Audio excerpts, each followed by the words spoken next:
Perfect. Okay, good. So have you guys, I've been using Google Meet for a while now, and it changes all the time. Have you guys done the subtext, the subtitles? Have you guys tried that when it's capturing it?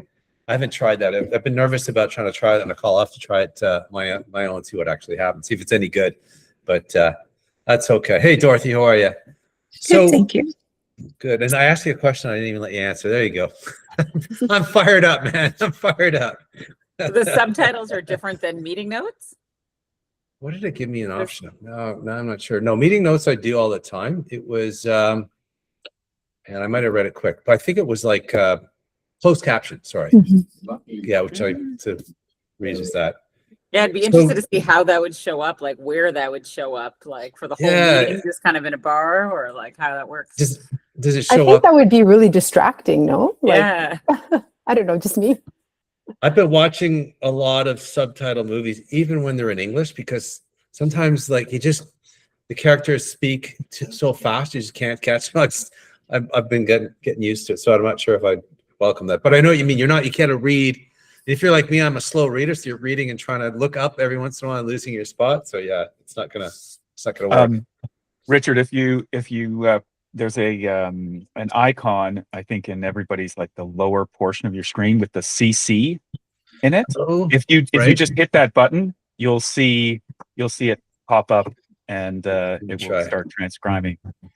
I don't see it on my. Is it in right hand, left hand? The lower portion of your screen, Where you see the hang up button is. Oh yeah. Okay. That CC icon should then pop up the. Oh, there it is. Jeez, and it literally says CC. I'm clap. looking all over for it. You see, I have it on, and now I find I'm so distracted by all the constant no, I conversation. don't like that at I'm all. just like, oh my God, this is like a short reel that I don't want my kids to watch. No. It takes up all the pictures and shoves them up as well. Nice, perfect. I was catching up with Hugo just before, and invited him to the call, and I just did a new video intro for the networking group. I had one on my site so that if somebody wants to see the app, I don't necessarily have not that I'm being lazy or not wanting to have a call, but somebody can go watch it on their own time, double speed, and check out what the app is. And the last one I did, it was midway or towards the end of last year, and things had already changed, so I did it again. And like, wow, I speak fast on camera. But I was because I had just did that recording yesterday evening. I was like firing, he goes, what's new with the group? And I'm firing all the new things to him. And it's just like, where's this coming from? So coming at rapid fire. But just good to see you here, Hugo. Hugo used to be part of the group back probably more than a year ago, right, Hugo? So he was catching up to share with us about it.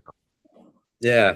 And Ryan, I've invited Ryan. Some of you guys would know Ryan. Ryan was, I think it was Chloe that invited you, and then Rob, and Eric, so quite a few members of the group. So Ryan, is the COO, and has had an interesting career of on and off with Fractional, taking full-time, I'll call it contract gigs in between, so a different approach to doing it. I'll let you kind of dig in a little bit more on that. Today is the first Tuesday of the month. We're going to talk about sector updates, and I know it gets repetitive sometimes because things do change a lot over the month, but sometimes they don't, and you just have the same issue that you're working on. So I don't mind hearing the same thing again if you got something new to share about that.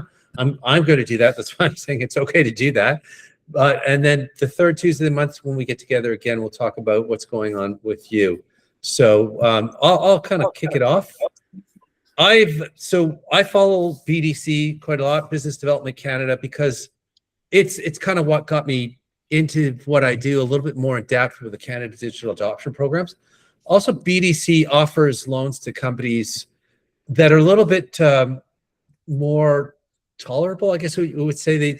They're more in line to, like, if you got a good strategy play, they're going to give you a loan. It might be at a higher interest rate than you get for your bank, but they're willing to make a play on if you're doing some kind of digital update, you're looking into markets.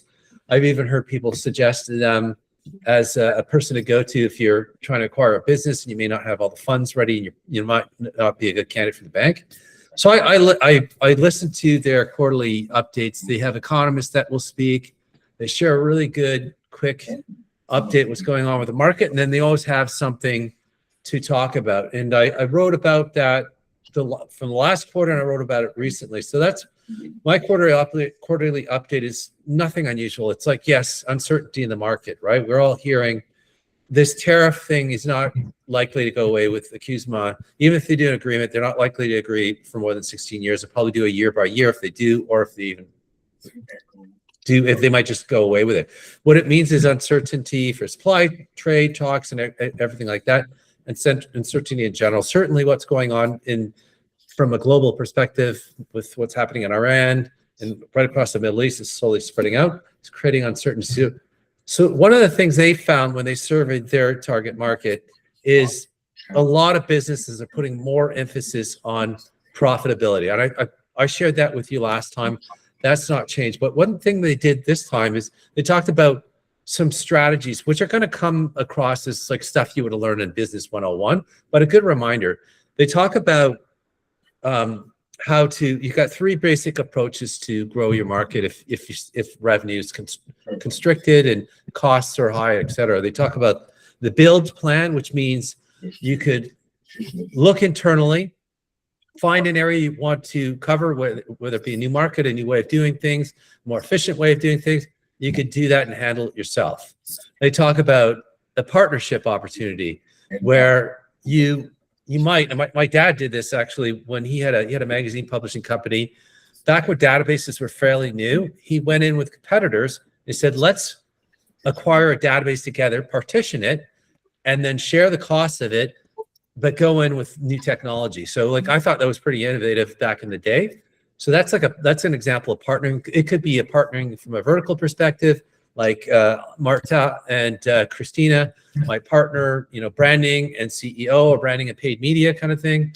It could go like that as well. The last one they talk about, and they back to it's acquiring to grow, and they back this up with stats that 1 in 5 companies will close or sell. The close, like it just wrap up the business, sell or succeed their businesses moving forward. And they talk about, the opportunity to grow through smaller or larger acquisitions, right? And I've seen a number of those through one with a client example, a couple of the client examples. And I've definitely seen a lot more activity, maybe just because I'm it's like when you buy a red car, you see lots of red cars all over the place. Maybe I'm just noticing it myself, but that's another option you could try. And I joined a presentation this morning of a company they're called it's like Match or something like that, where they match buyers and sellers, and that's what their role in their arm is. So there's some interesting things they talked about that were out in the market. So that's what I've been on. I took that BDC and I wrote an article in terms of like how my services can help with all three of those things. So that's, for me, that's not a incredibly new market update, but that's an interesting sort of angle that I've been pushing on a little bit. Does anybody have any other ones? They don't have to be big, it can be small updates. I mean, there's certainly a heck of a lot of stuff going on with AI and SEO and the stock markets of software and stuff like that, if that's one of the things that you've seen going on. Anything else? Oh, Hugo, was that a hand raise or was it just a yeah? Oh, yeah. So I can share a little bit about what I see in the video games market, and a little bit remind everybody what you do too, Hugo, just to remember. Yeah. I'm a business coach. Most of the work, like my firm, we do small business coaching, so helping them with team, time, money. Most of the work I do is more executive coaching, so helping on the transition from individual contributor to people manager in video games and the technology industry. So just something, some trends that I've been seeing. So the industry has been in layoff mode probably for over 2 years. And some of the announcements are sometimes quite dramatic. I think there was one layoff at Microsoft that was over 10,000 people. Or a couple of weeks ago, there was one game that was released, and the week after, half of the team was laid off.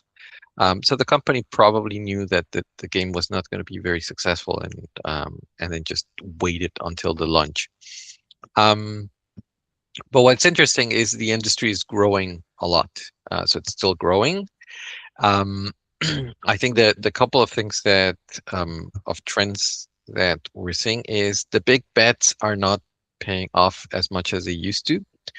So big games used to be probably investments around $200 million, but a good game could make, let's say, $1 billion in their launch weekend. So it made a lot of sense. But some of the bigger games in the last, I would say, 2-3 years, that hasn't been the case. And there's different reasons of why that's the case. So some bigger players, like Ubisoft, that has a big presence in Montreal, have been shrinking, because some of their bigger games haven't been as successful. The flip side of that, a lot of the smaller indie games is where most people are going. So games that probably, instead of being millions of dollars in investment, were just like, under $1 million. And they're successful for a very short period. Let's say that for 2 weeks, they're very successful, and then they're gone. So we could link that to maybe our attention span. So there's a lot of competition for our attention span. So what's happening with games is there's so many alternatives, because I could be watching Netflix or doing some other things, that the impact of one single game or the length in which a game could be successful are just shrinking, and therefore the model just needs to change. And the other trend that I've been seeing is that connection and community are still relevant. So with some friends, we started a community marketing agency. So building a community around a brand or a game, which solves a problem. Most likely, I just don't want to be lonely. I want to be connecting with other players and finding people who like the same game as I do, or we get to play together. And the brand supporting those things, then they get exposed to more people, and with that, they're reducing acquisition costs, they're increasing retention, and and in some cases even like satisfaction and support costs go down because of that. So some trends that are related with kind of increased saturation of our attention, and how the industry is kind of right sizing, because also they did a lot of hiring during COVID. So yeah. Yeah, there's a lot be packed into there. Marta, did you want to go right before you forget? Go ahead. No, I want to ask Hugo a question, actually. It wasn't even so much a comment no, about go for it. my Yeah. industry or anything.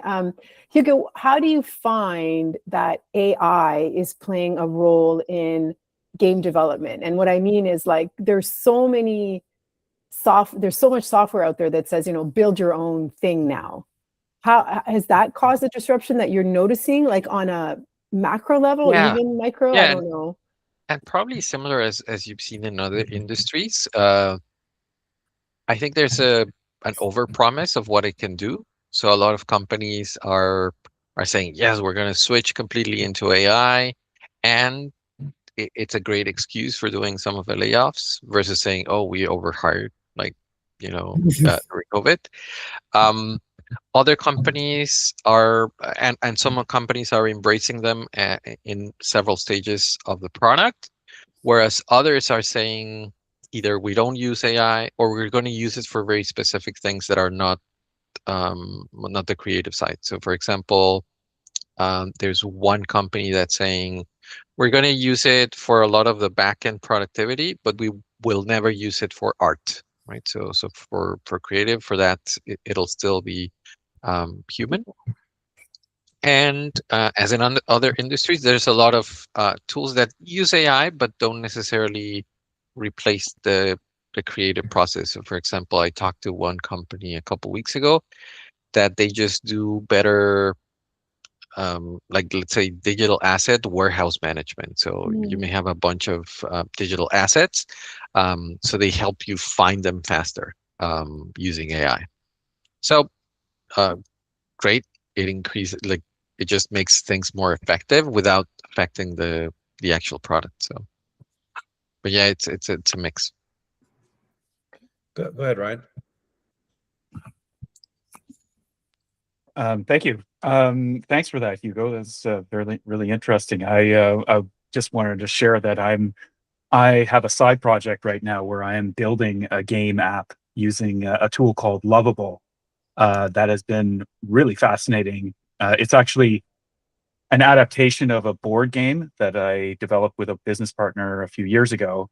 And prior to the pandemic, we were shopping it around to game publishers and got some interest. And then the pandemic hit and everything shut down. So we took it online in a particular way where it's playable online, but it's not an actual app. So now I'm building this app that I would not have been able to do beforehand because to hire the team to be able to make this happen would just be cost prohibitive. So it's been fascinating watching Lovable build this game. And I understand some of what it's doing, not all of it, but it's definitely been a game changer in terms of reducing the cost of developing these games and being able to get to like a minimum viable product much faster. A proof of concept too, right? A proof of concept and something to do play testing with, prototyping, that type of thing. Yeah, you're kind of de-risking it by reducing the labor involved and getting like, it's one thing to talk about what you plan to do, is another thing to illustrate it, right? Yes. It's not like that's new. I mean, there's been people using simplified code to build a proof of concept, and then when it's ready, switch it to a more hardened code base, right? So, but this elevates it much faster too, right? Yeah, it definitely elevates it. And the expression that I've heard recently is I don't know if you've heard this before, the demos, not memos. Basically, it's like, build a demo as quickly as you can and be able to show that, and then you're sort of in a much better position than just describing what it is that you're looking for. I've seen that creep into in the creative world. They have a name for that. They're called spec work, right? Yes. And I have seen that start to creep in requests for, I think I shared this with you guys a while ago, requests for proposals, where they're getting more and more demanding. It's harder to tell. Creative might not be as good an example, but if you're doing something like digital marketing or something that's like high data driven, which could be replicated, right? I don't want to diminish it. Like, there's definitely a skill and creative aspect of it, but there's some elements of sameness that comes into those bids. So they're like, okay, like, how do we break that apart? Let's actually make them do a demo. But then the risk to everybody proposing along goes up, right? I've heard them offer, and I forget what they call it when they offer a payment, like, we're going to pay this much for the demo. They have a name for it. I can't remember what it is, but if you guys know, just go ahead and shout it out. But it's interesting. And I also want to pick up on Hugo was saying, the mergers and acquisitions. So companies are getting bigger, and then this is the way I heard it in my biased mind, that underneath, the independents are starting to, there's stuff coming up from the ground. It's almost like a grassroots sort of market coming up in the smaller end of things. And I feel like I see that a little bit in our market. Again, probably because I'm in this market. It's like the red car thing. Again, you drive a red car, you see tons of red cars. But I'm seeing a lot of smaller organizations coming up as a result of big layoffs like Salesforce, Meta, whatever, you name it, that have laid off and talented people in the market, right? So I connect with that, and the community aspect of it as well. Like in the lack of a trustful environment, that you start to go into smaller groups that you trust. You build a little account, like a marketplace in there, and then you move from there. So there's some interesting stuff I could see just beyond the gaming industry, but in business alone. I don't know if you guys have seen that. But Pam, you're in that situation. You guys have got a community around your business, right? In terms of how you go to market. And I mean, you guys have been doing it since inception. So I don't know, this is nothing new for you, right? But have you seen a lot of competition in that regard? I mean, our structure is leveraging. Like, we have a small core team and leverage a group of circle partners. So is that what you mean? Like that kind of community base?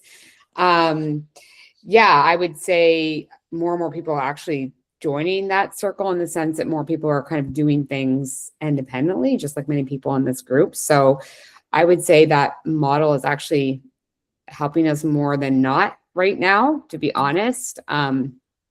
So yeah, I'm not sure from a competitive standpoint. I think it's certainly different than a traditional model. I think more people are doing it, though, to be honest. I think more and more, like, whether it's another agency like us, or it could be another type of business as well, more people are moving to more of that type of model. So I guess from a competitive standpoint, perhaps there, yeah.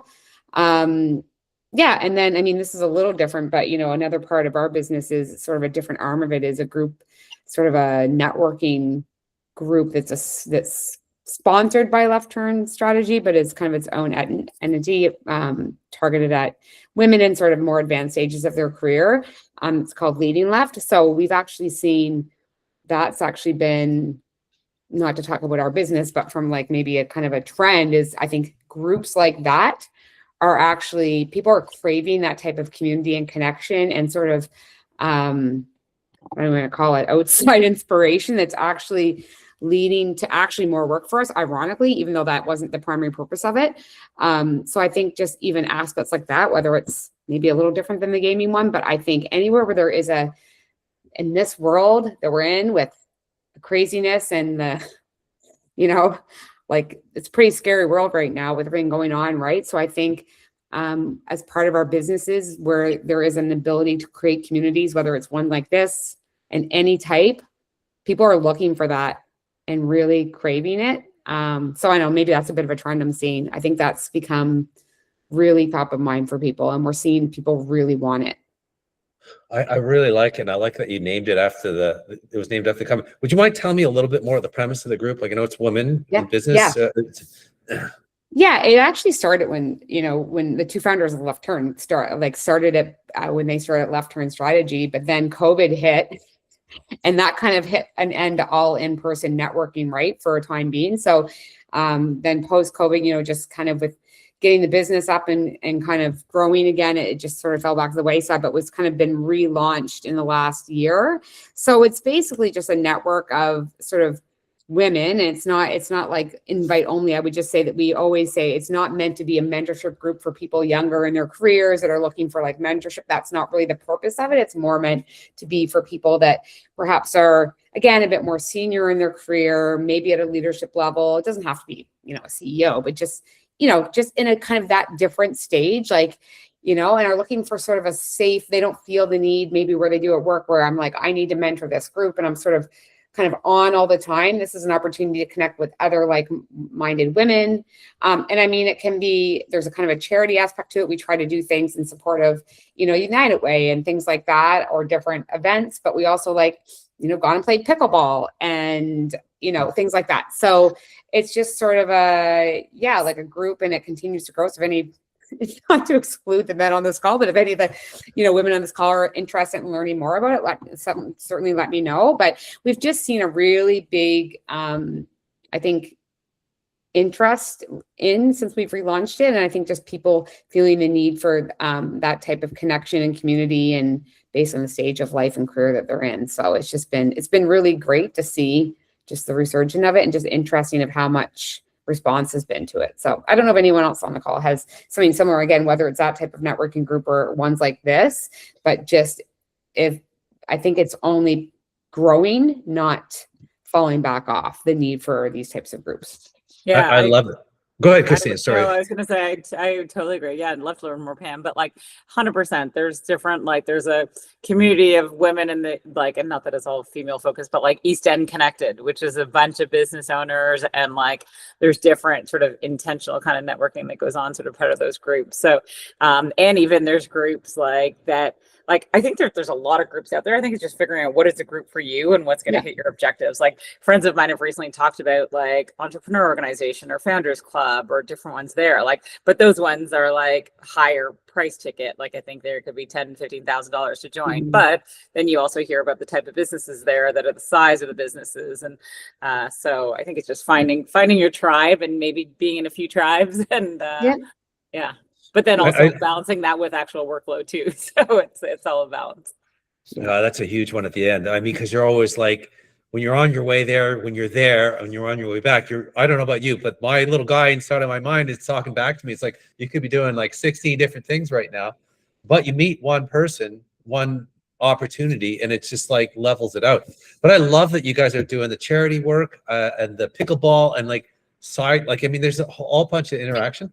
I have to admit, Christina, Ryan, the folks in the Toronto area, super jealous because it just seems like, I don't know if I'm just hearing about a lot more in-person opportunities because it's like a subway ride away. It just feels like but maybe there's stuff around in the like well, the or you suburbs just create too, it like Ryan is like I can't join unfortunately next true. next week the pub night. Like if it's not there, you just make something. I shared that in the group, guys. If you're interested, if you feel like I may make the haul, I'm going to Hamilton for lunch. And then I told Ryan, it all depends how much coffee I've had. I may make it all the way out to Toronto and go enjoy. But funny, I was on a call yesterday and someone said they were going to your event, Ryan. So I was like, hey, oh, wonderful. Yeah. Oh, that's awesome. I love that. Mark Reset. Yeah. I think it's great. Fantastic. And I'm aiming to do this on a monthly basis. So there will be more. And hopefully you can make it to future events. I think it's great. I think the in-person side of things, you're not going to talk to as many people because physically you can't, but the conversations you have are different, right? I mean, if you get into a good conversation, you get to know somebody better. I've always talked about layering in a call like this and in person. It really helps cement that relationship, move it along. I think I talked to you, Ryan, when we did our MBA, we had to do like a quarter online. And then at the end of it, there was a residency for 2 weeks in person. And when you came to that residency, you felt like you already knew everybody. Like there was hugs and stuff. The first time you're seeing that person physically, it's just the two kind of like, it grows that relationship faster because you can afford to meet more frequently online. But then there's that in-person thing to kind of finish that whole thing off, right? So I agree. It's like what environment too, I think matters for some people too. Like, and because I'd gone to, say, for example, Ryan, the other Ryans, like kind of dinners beforehand, and I actually enjoyed it, had some great conversations. But then, like, when I had spoken to some people that had gone, they're like, oh, you know what, it's great, but now it's at a community center. It's not at sort of the restaurant that he wanted. And maybe some people just want kind of the social and to raise a glass. So I think it's also figuring out, what type of environment do you want to do your kind of networking in as well, and then kind of aligning with those type of environments.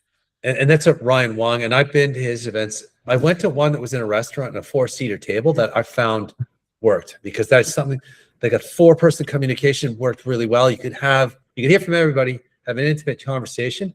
And I've also been at the ones where it's more of a big room and really much more challenging, right? So, and he works really hard to get those things going, put the dinner together and get the groups, and they're pretty good.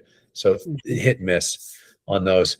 What else have you guys seen? For me, the AI front, it just feels like I'm learning something new every day, which is scary because as soon as I learn something new, I'm like, what else am I missing? Right? I mean, that's been a huge element of it. I know, Dorothy, you're right in the thick of that.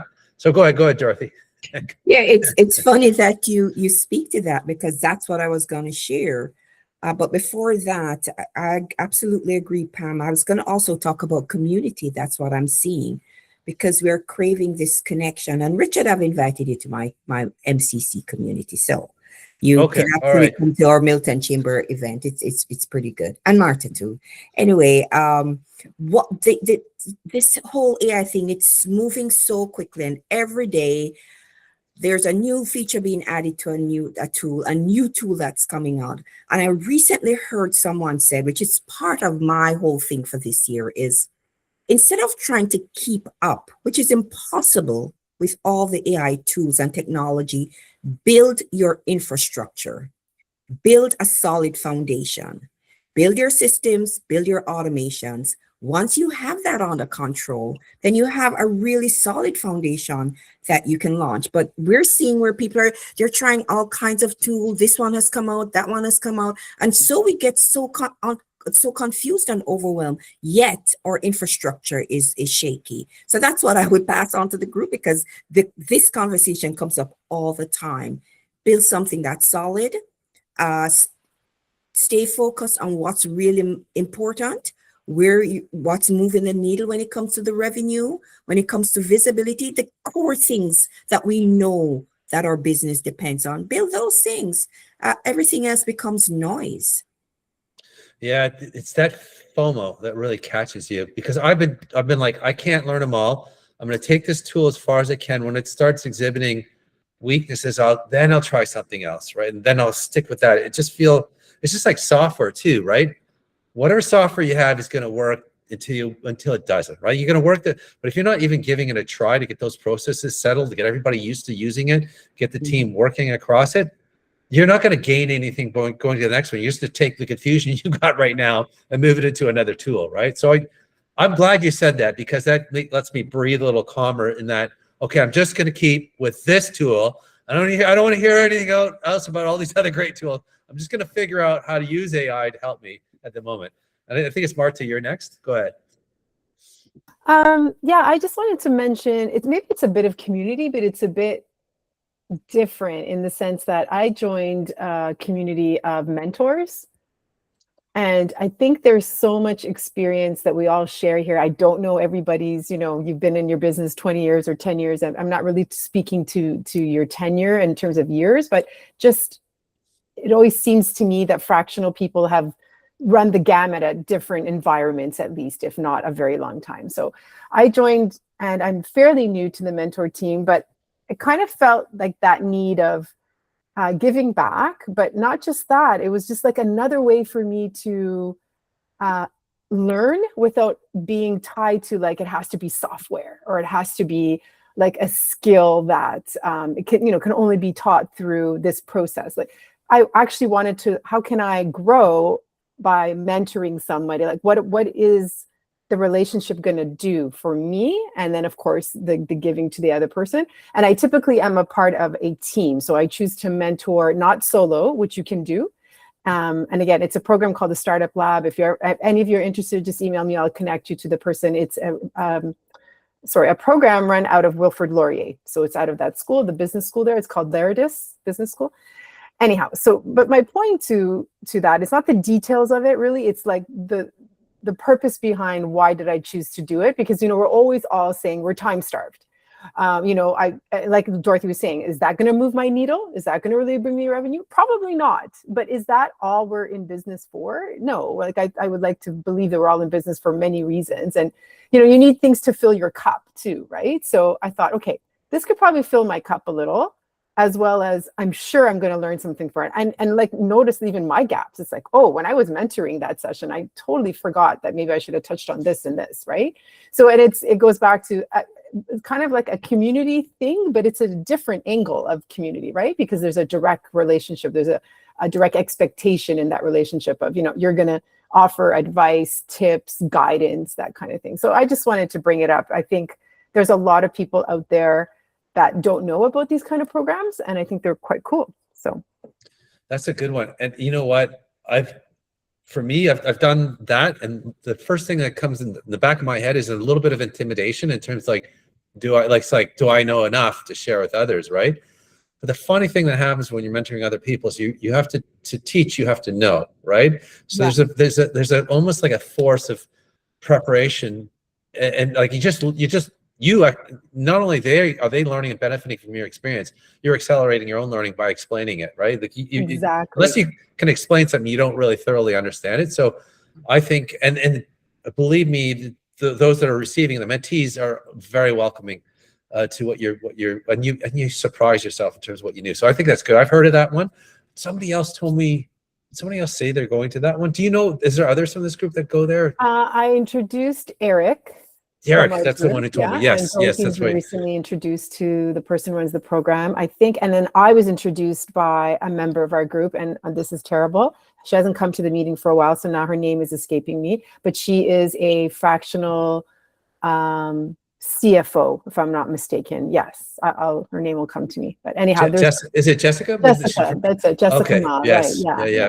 So She there's is in that probably 3 or space. 4 of us so far. Yeah, she's already in that space. So she connected Yeah. with me. And again, it's just, and it's even meeting the other mentors. But like you said, there is imposter syndrome to an extent. It's going to happen, Oh, yeah. I think, right? Because you're like, okay, how much do I need to know to give? And every mentee is so different. Like the business that they're starting up is very different.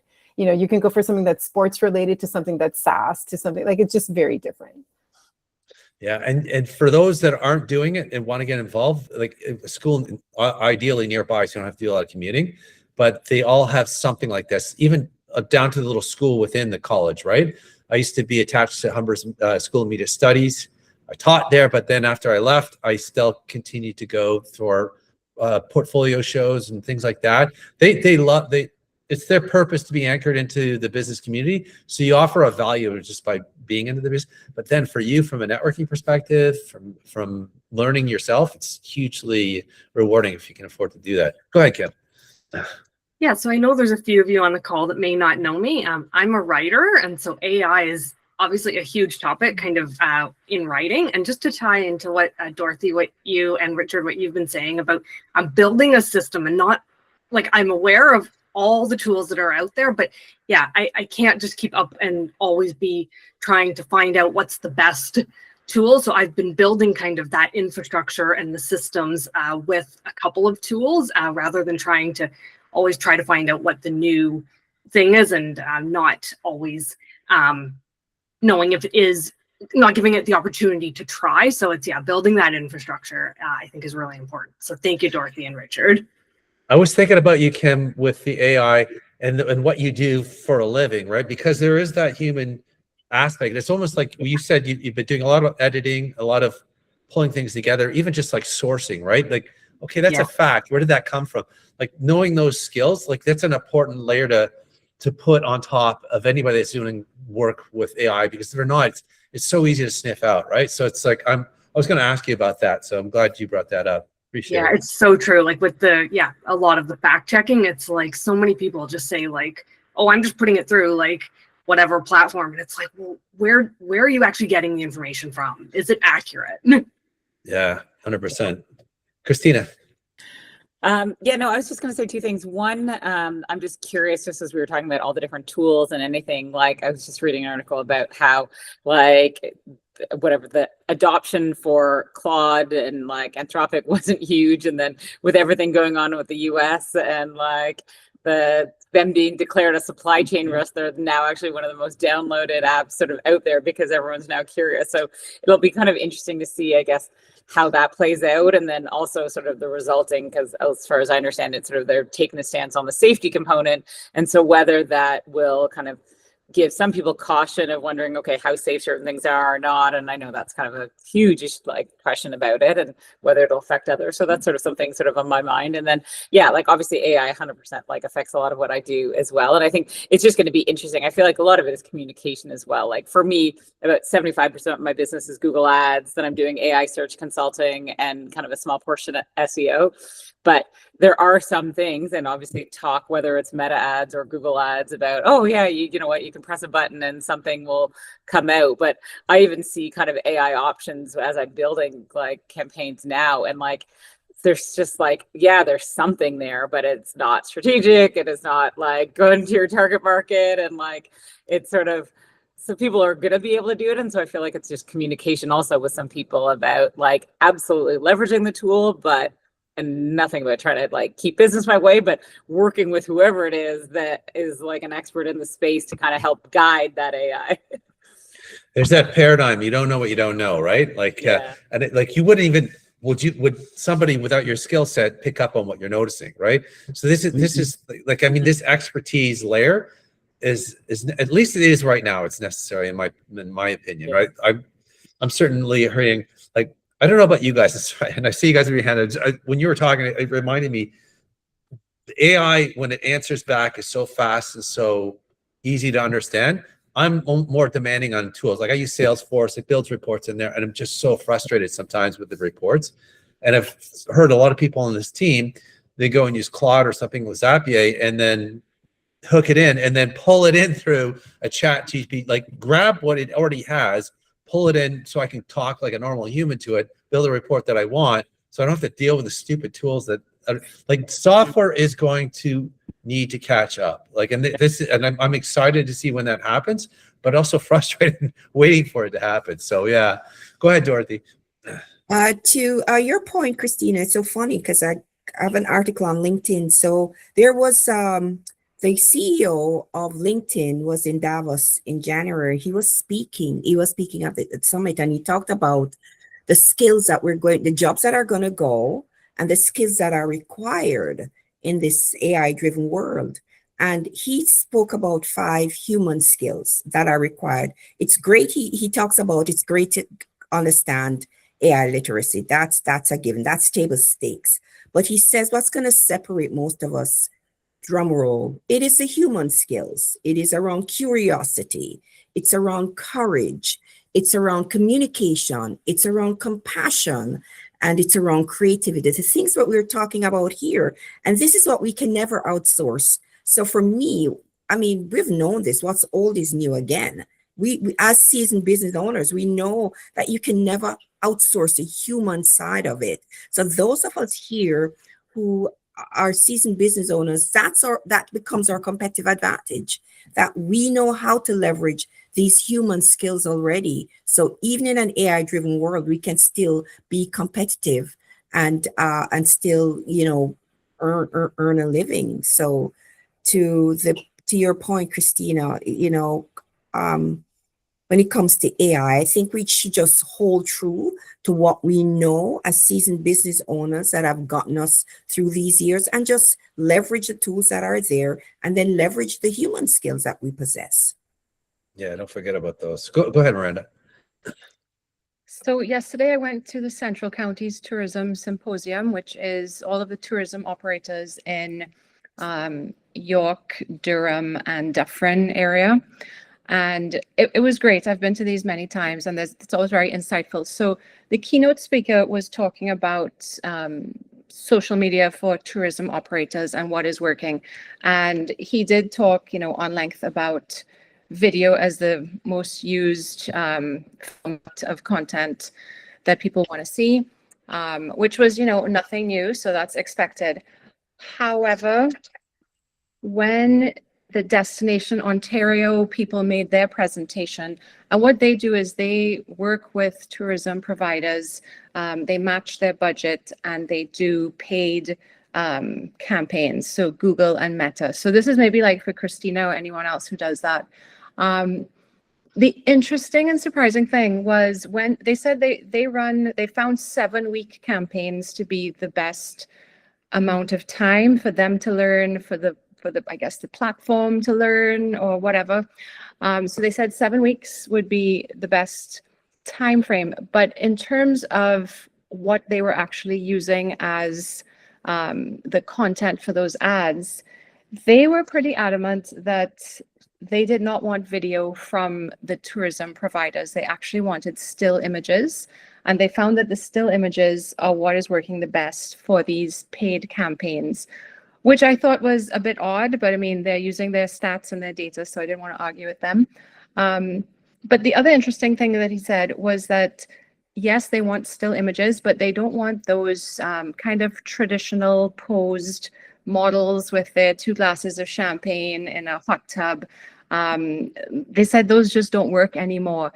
And I mean, I'm thinking that it's probably because it's too fake. Like the models are too fake. The situation just looks too fake.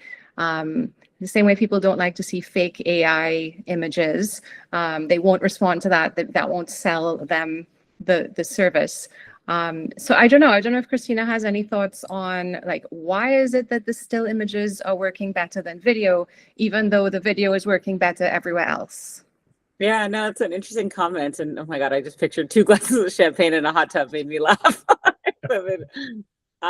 So first off, like in terms of timing wise, like Google, yeah, it takes about a month for learning. So I could see after 7 weeks is like, okay, you've kind of been in the system for a month and then you have a few more weeks and you can sort of make a call there.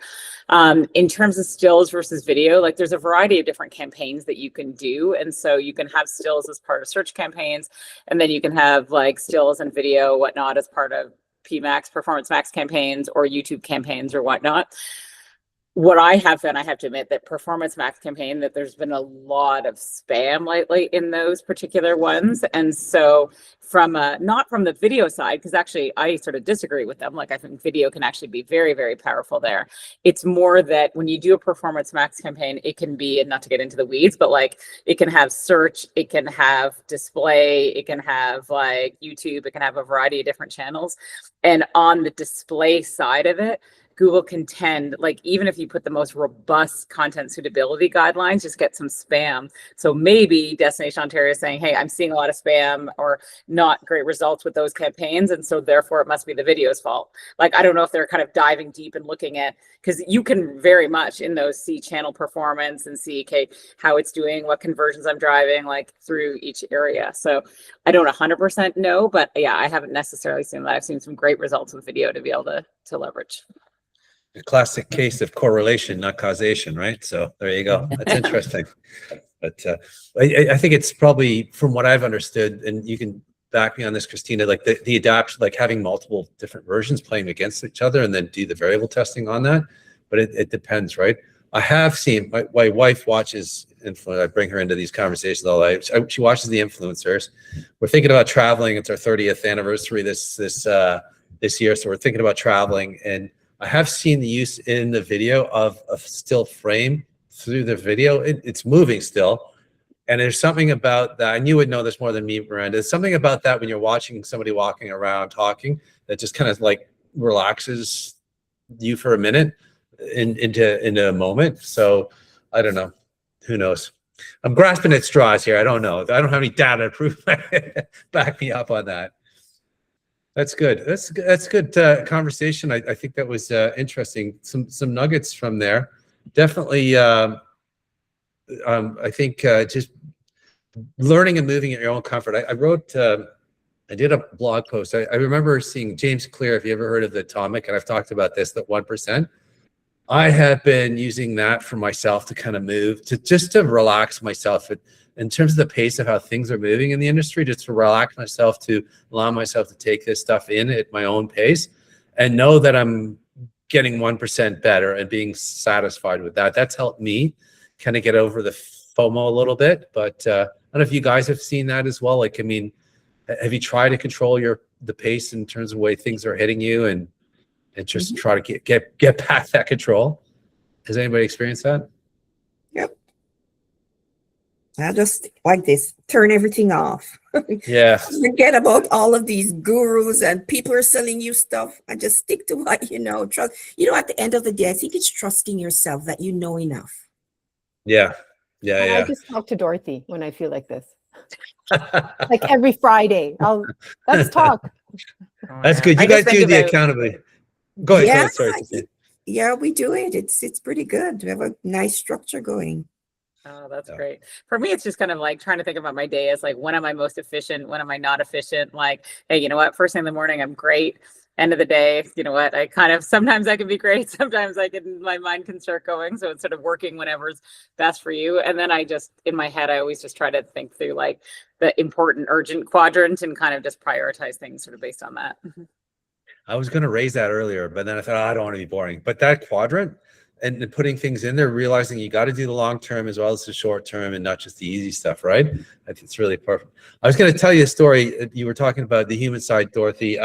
So Harper, his phone, I got him a refurbished phone because he just turned 18. I didn't feel like spending a full pop on a new iPhone. And he's into photography. So he wanted the Pro Max. I'm like, okay, I'm not dropping like double the amount I paid for my phone for you. So I got him refurbished when he was having some trouble. So I was super, my wife's like, call somebody. I'm like, call, who are you gonna talk? Of course we called somebody. Their support line was amazing. Like, I mean, they were able to take over his phone, and then guide him through what they were doing and different things. And I was just like, wow, this is Apple. Like, and then that led to an in-person call. And we got this guy who's like the head of in the Square One, head of all those guys in there, all the staff are all tatted up and like they just look the coolest people on earth, right? And of course, as we're leaving, my son's interested in computer programming. And I asked the guy, so did you take that? Just no, I'm an English Lit major. He's like, I just like it. I'm like, of course you are. Like, you're so easy to talk to and like you're so relatable. The storytelling in terms of fixing this, it was just like, it was so funny that you said that. But yeah, and Ingrid's cousin, she's got her PhD on the English Lit side, and she keeps hammering that home whenever we meet all the family gets together, the young guys, don't forget about the arts. It's really important to learn that human side of things. So I'm glad that you brought that up as well. So you know, it's funny when you made about like, okay, the number of tats you have, like, okay, coolest people on the earth. I don't know if you ever listened to the Smart List podcast, but Will Arnett was trading. It was like trending because he basically said there's a correlation between the more tattoos you have, the more boring you are. And anyhow, it's like I could believe that because like you got to spend a lot of time doing that. But it was just like a bit that he did. But then I think he was on some UK podcast when he was speaking about it. But then it just went viral about like this, and he's like, I don't even believe that. A lot of my friends have tattoos. And anyhow, it's funny how a clip, just a little tiny clip can go all over the place. It's crazy, out of context completely as well. Did you guys see this Seth Rogen? I was watching, and this was probably watching on YouTube. I don't know. I was just looking over my wife's shoulder. She's watching one of the awards. It might have been Grammys or whatever. It's Seth. I want to say Seth it's Rogen accepting for Catherine O'Hara. Yeah, and his story. The guy is so. Again, his speech was so short, but so tight with memorabilia. It was just like, wow. There's just something about that emotional intelligence side that, like, the other one I wanted to say is I'm just really late on the game watching. Is it Land Owns with Billy Bob Thornton? Is it Land something? Landman. One. Landman with Billy Bob Thornton, and he plays a character that is this like, he's kind of like a grunty character, but his emotional intelligence and how he relates with everybody around him is just like superior. And going back to the human side of things, it doesn't matter his academic, where his profession is. It just, because of his human intelligence, he's able to skate through it and do much better than everybody, and everybody needs him. So there is that side of it. So your kids, as they're going through, it's okay for them. I'd argue with my parents. When I grew up in the ages, I'd be engineering, you're studying to be a doctor, an accountant, and engineer. Which one it is? You got lots of choice, the three. So I met a lot of friends that end up scaling off to something else as a result of doing one of those backgrounds. So yeah, the human side is huge. All right, go ahead, Ryan. Thank you. Marta, I just wanted to ask you, you mentioned the community of mentors. Is there a website or a link that maybe you could drop in the chat for that? Yeah, actually, you know what? I'll try to find it now while we have 3 minutes. Yeah, but definitely there is. And the person that I usually interact with is sort of the head of the program, I would say. Okay. Well, the kind of tank team, but he's really good. His communication is fast and he's responsive. So awesome. Thank you. You're welcome. And for your neck of the woods too, Toronto Metropolitan has I think it's TMZ zone or something like that. The DMZ.